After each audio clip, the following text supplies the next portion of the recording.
Alter Ego, à Nicolas Jahen, de Catherine Andrieux.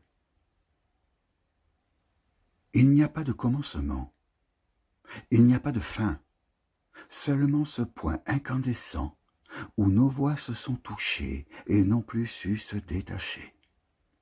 Nous étions deux corps, deux têtes, deux vents contraires, mais un seul cœur battait au centre, hors de nous, comme une braise que personne ne pourrait souffler. Avancer vers toi ou vers moi-même, revenez au même, chaque pas me ramenait dans le cercle de lumière où nous brûlions à la même hauteur de fièvre. Deux silhouettes face à face, séparées par une plaque invisible, ni air, ni verre, mais une membrane vivante où nos gestes se reflétaient avant de revenir vers nous.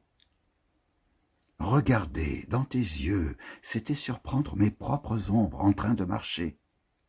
Regarder dans les miens, c'était pour toi retrouver le pays d'où tu étais parti.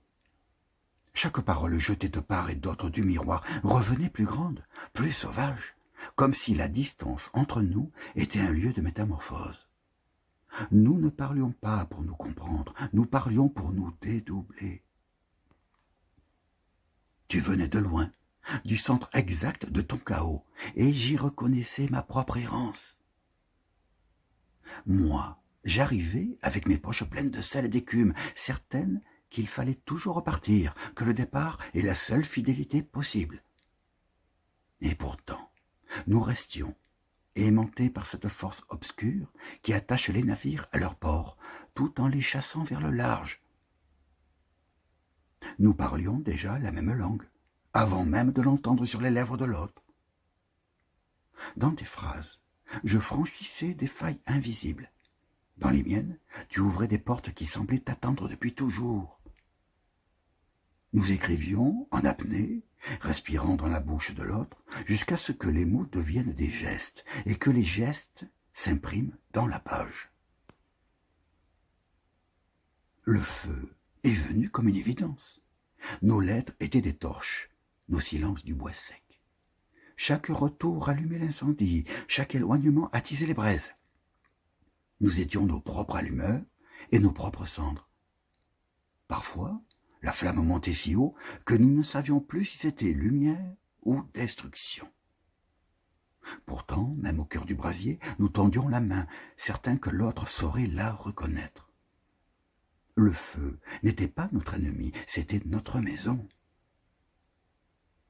Puis la mer a glissé entre nous, sans prévenir, ton corps un mât, ton regard une voile tendue par le vent, des phrases.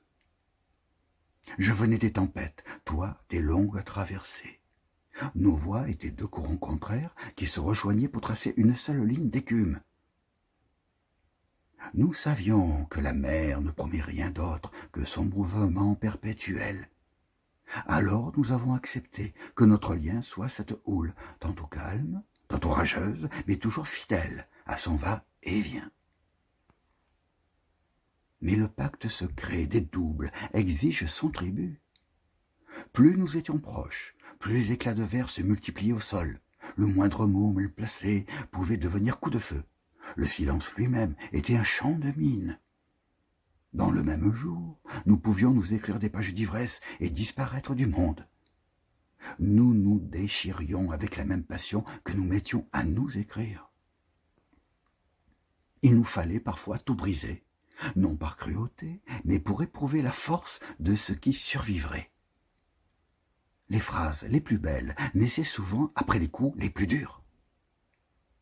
Nous arrachions nos mots comme on arrache une pierre d'un mur fissuré, pour voir si l'édifice tiendrait encore debout. Et chaque fois il tenait, plus difforme, plus sauvage, mais toujours vivant. La ruine, pour nous, n'était pas la fin, c'était l'état nécessaire d'où renaissait la beauté. J'aimais ta folie, comme on aime une étoile qui s'éteint. Plus elle vacille, plus elle éclaire. Tu aimais mes silences, comme on aime une faille. On croit y trouver un abri, et l'on tombe jusqu'à ne plus savoir remonter. Et quand nous nous perdions, c'était toujours pour revenir plus affamés, plus dangereux, comme si nous devions tester la solidité de ce qui nous liait en cherchant à le briser. Aucune de nos séparations n'a jamais été définitive. Il y avait toujours un mot, un geste, un éclat de rire ou de rage pour nous rappeler à nous-mêmes. Nous revenions comme reviennent les saisons, avec des signes prévisibles et pourtant chaque fois nouveaux. Le retour n'était pas un pardon ni un oubli, c'était l'évidence que notre histoire ne sait pas se conclure. Elle s'écrit comme une marée qui reprend inlassablement le rivage, laissant derrière elle des coquilles, des algues et ce parfum de sel qui n'appartient à personne. Et même si le monde s'effaçait autour de nous, même si les murs s'écroulaient, même si nos corps retournaient à la poussière, il resterait cette voix que nous avons inventée ensemble, plus ancienne que nous, plus jeune que demain.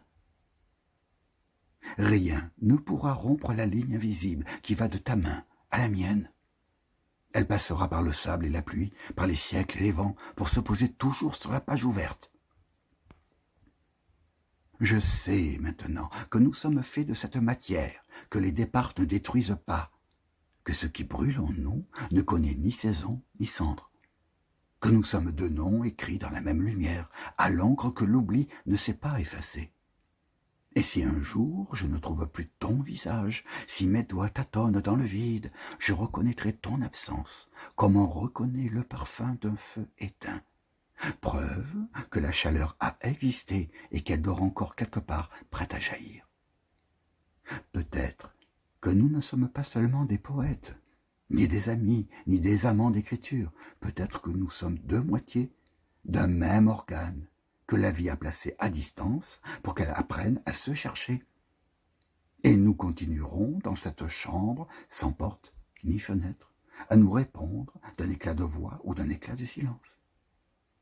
Car il n'y a pas de dernière page pour ce que nous sommes, seulement la mer, toujours la mer, qui ne se lasse jamais de revenir.